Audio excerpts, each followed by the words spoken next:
ربانی خادری نے فیس بک پہ لکھا ہے کہ استخارے کا طریقہ بتائیے۔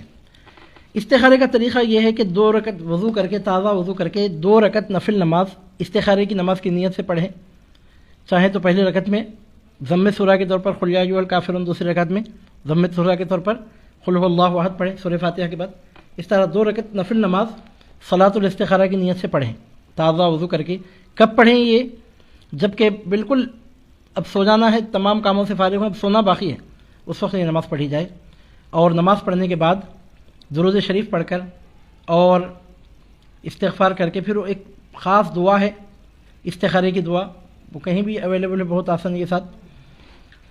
یعنی مطلب یہ کہ نماز کے طریقے وغیرہ پر مشتمل جو کتابیں ہوتی ہیں ان سب کتابوں میں دعا ہوتی ہے، یا انٹرنیٹ وغیرہ پر بھی آپ دعا استخارہ لکھ کے حاصل کر سکتے ہیں، ہر جگہ آسانی سے وہ اویلیبل ہے۔ تو دعا استخارہ پڑھیں، پڑھ کے اس کے بعد اس طرح سو جائیں کہ سیدھی کروٹ پر سوئیں تو چہرہ قبلے کی طرف رہے، باوضو اس طرح سو جائیں، اور نماز پڑھنے کے بعد دعا استخارہ کرنے کے بعد دعا مانگیں اللہ تعالیٰ سے کہ اس کام میں بھلائی بہتری ہے کہ نہیں، رہبری ہو، اے پروردگار رہبری فرما، اس طرح دعا مانگ کر درود شریف پڑھ کے اب اس کے بعد دنیا کا کوئی کام نہ کریں، سیدھی کروٹ پر اس طرح سو جائیں کہ چہرہ قبلے کی طرف رہے۔ تو انشاءاللہ تعالیٰ اللہ تعالیٰ اگر چاہے تو پہلے ہی دن رہبری ہو جاتی ہے، یا اس کے لیے زیادہ سے زیادہ جو مدت ہے وہ 7 دن کی ہے۔ اگر پہلے دن کوئی بات سمجھ میں نہیں آئی تو دوسرے دن یا تیسرے دن یا 7 دن تک اس کی زیادہ مدت، لیکن ہمیشہ 7 دن نہیں لگتے، ویسا جلنے گھبرانے پریشان ہونے کی بات نہیں، دوسرے تیسرے دن بلکہ بسا اوقات پہلے ہی دن انشاءاللہ تعالیٰ رہبری ہو جاتی ہے۔ اب رہبری کیسے ہوتی ہے؟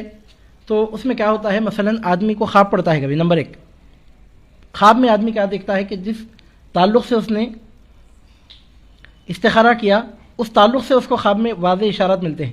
مثلا کسی نے استخارہ کیا کہ مجھے اس مقام پہ شادی کرنا ہے کہ نہیں ہے، تو فار ایگزامپل وہ رات کو خواب میں دیکھ رہا ہے کہ بڑے امن و سلامتی کے ساتھ، بڑی دھوم دھام کے ساتھ شادی ہو رہی ہے، تو مطلب یہی ہے کہ شادی کی جائے۔ یا خدا نخواستہ اگر وہ خواب میں دیکھ رہا ہے کہ شادی کی تقریب ہے لیکن ہنگامہ ہے، کوئی مر گیا ہے، کوئی راستوں میں مشکل ہو رہی ہے، آگ لگ گئی ہے، تقریب پوری تہس نہیس ہو گیا، ایسی کوئی بات اگر نظر آ رہی ہے نگیٹو، تو سمجھا جائے کہ اس کام میں بہتری نہیں ہے۔ تو مطلب یہ کبھی ایسا ہوتا ہے، اور یہ سب سے آسان طریقہ ہے استخارے کا، اس میں غور کرنا ہی نہیں پڑتا، دیکھنے والا خود سمجھ جاتا ہے کہ وہ جو خواب ہے وہ پازیٹیو وے میں ہے کہ نگیٹو وے میں ہے، اور اس طرح بات بہت آسانی کے ساتھ سمجھ میں آ جاتی ہے۔ نمبر 1۔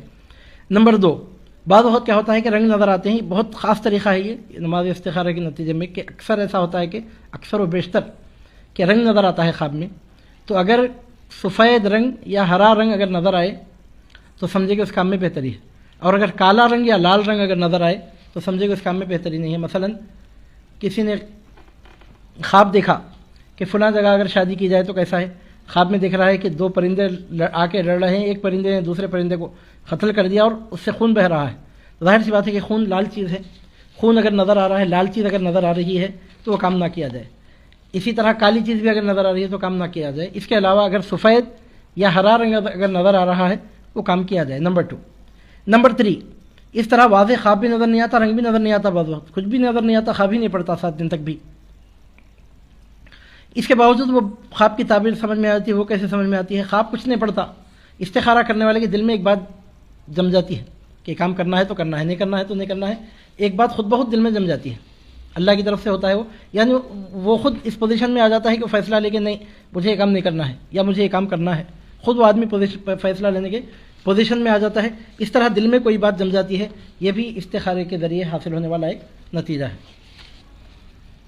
اور استخارے کے حوالے سے آپ نے پوچھا ہے تو یہاں پر ایک بات میں البتہ ضرور کہوں گا چلتے چلتے کہ اس حوالے سے کہ استخارہ کرنے کی عادت ضرور رکھی جائے۔ عام طور پر مسلمانوں میں استخارے کا طریقہ ہی ختم ہوتا جا رہا ہے، کئی لوگ تو جانتے ہی نہیں ہیں کہ استخارہ کیا ہے، اور اپنی مرضی سے جو اپنے دماغ میں آئے ایسا ڈیسیشنز لینے لگتے ہیں جیسا پوری دنیا کا نظام ان کی مرضی سے چل رہا ہے۔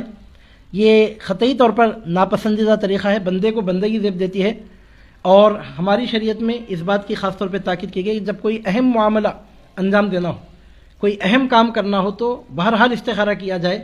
استخارے کے 2 فائدے ہوتے ہیں۔